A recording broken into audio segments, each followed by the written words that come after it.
प्रधानमंत्री की नीयत और प्रधानमंत्री की नीतियों के कारण भारत की टूटने की संभावना बढ़ी कि 26 जनवरी से लेकर 26 मार्च 2023 तक हाथ से हाथ जोड़ो अभियान चलाया जाएगा। पिछले 15 दिन से मैं मध्य प्रदेश में जान मेरे हाथ में लेकर चल रहा था। 17 साल बीजेपी की सरकार रही है।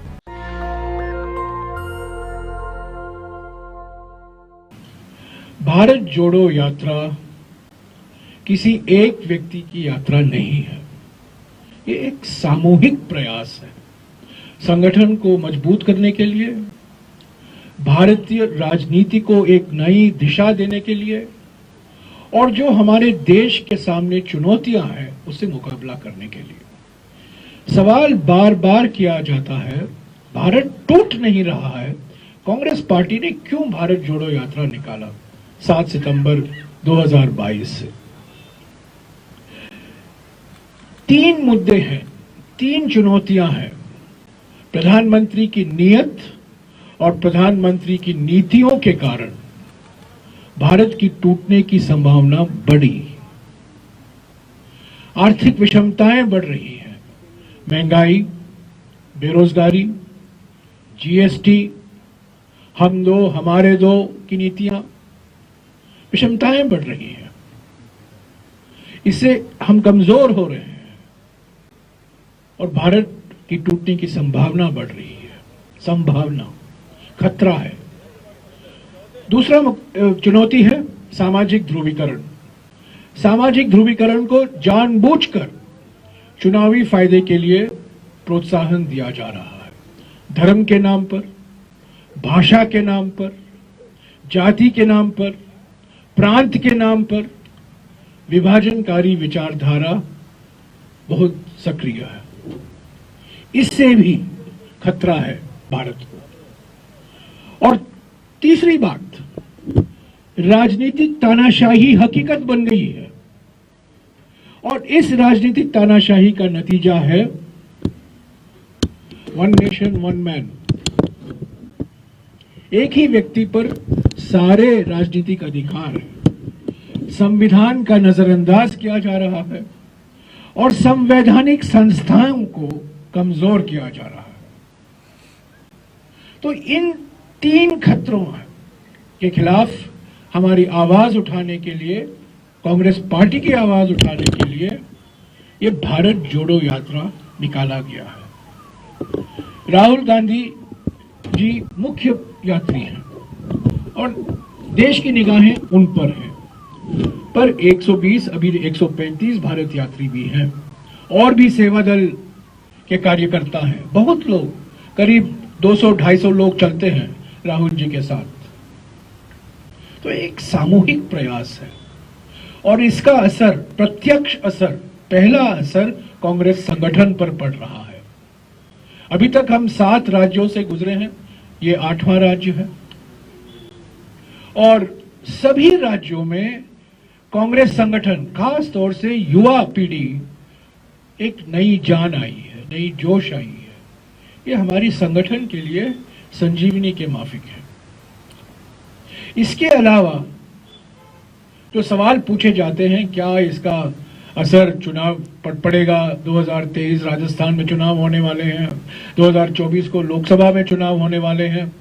मैं साफ कह दूं, ये चुनाव जीतो यात्रा नहीं है, चुनाव जिताओ यात्रा नहीं है। हम उम्मीद करते हैं कि इससे संगठन मजबूत होगा, सक्रिय होगा और इसका फायदा हमें चुनाव में मिल सकता है।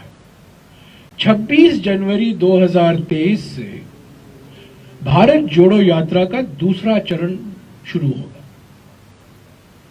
कल संचालन समिति की बैठक हुई, अशोक गहलोत जी मौजूद थे और यह तय किया गया कि 26 जनवरी से लेकर 26 मार्च 2023 तक हाथ से हाथ जोड़ो अभियान चलाया जाएगा। ये त्रिस्तरीय अभियान है। बूथ और ब्लॉक के स्तर पर यात्राएं होंगी, जिले के स्तर पर अधिवेशन होंगे और राज्य के स्तर पर रैली होगा। त्रिस्तरीय अभियान है 2 महीने के लिए, ये दूसरा चरण है। अभी के मुताबिक हम 24 दिसंबर के रात को दिल्ली पहुंचेंगे।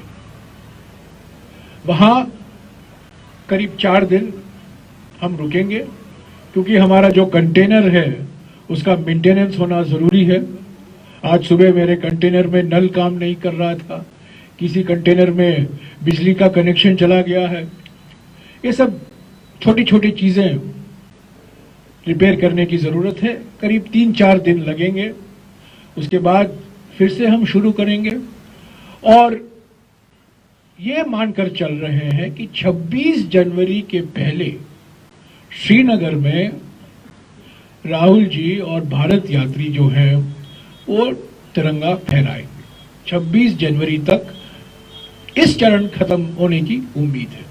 और 26 जनवरी से, जैसा कि मैंने कहा, हाथ से हाथ जोड़ो अभियान की शुरुआत होगी 2 महीने के लिए। मैं आज पहला दिन है राजस्थान में। कल आप लोग आए थे, फ्लैग हैंडओवर था मध्य प्रदेश से राजस्थान को। और मुझे खुशी है ये आपको बताने में कि 15 दिन के बाद मेरे जान के लिए कोई खतरा नहीं है, क्योंकि मैं ऐसे सड़कों पर चल रहा हूं जहां मैं चल सकता हूं। पिछले 15 दिन से मैं मध्य प्रदेश में जान मेरे हाथ में लेकर चल रहा था। 17 साल बीजेपी की सरकार रही है। बुरहानपुर, खंडवा, खरगोन, मऊ, इंदौर, आगरमालवा, सड़कों पर चलना इतना खतरा हो गया था, पर हम चलते रहे। और मैं मुख्यमंत्री को बधाई देता हूं, मुख्यमंत्री जी, कि आज 15 दिन के बाद मैंने सांस लिया सुबह कि मैं चल रहा था। नहीं, प्लीज, ये राजनीतिक सम्मेलन नहीं है, प्लीज, ये पत्रकार सम्मेलन है। मैं कहना चाहता हूं कि यहाँ के सड़कें बहुत अच्छी हैं। आज सुबह हम 14 किलोमीटर चले और ऐसा कभी महसूस नहीं हुआ कि गड्ढे हैं। मध्य प्रदेश में तो सड़कें नहीं थे, गड्ढे गड्ढे थे और बीच में बिटुमेन और टार था। और यहाँ एक कंटिन्यूअस रोड हमें मिला और बड़ी खुशी की बात है। और भी अलवर में पब्लिक रैली होगा। राहुल जी अलग अलग संस्थाओं से मिलेंगे दोपहर के समय, आज नहीं पर कल से।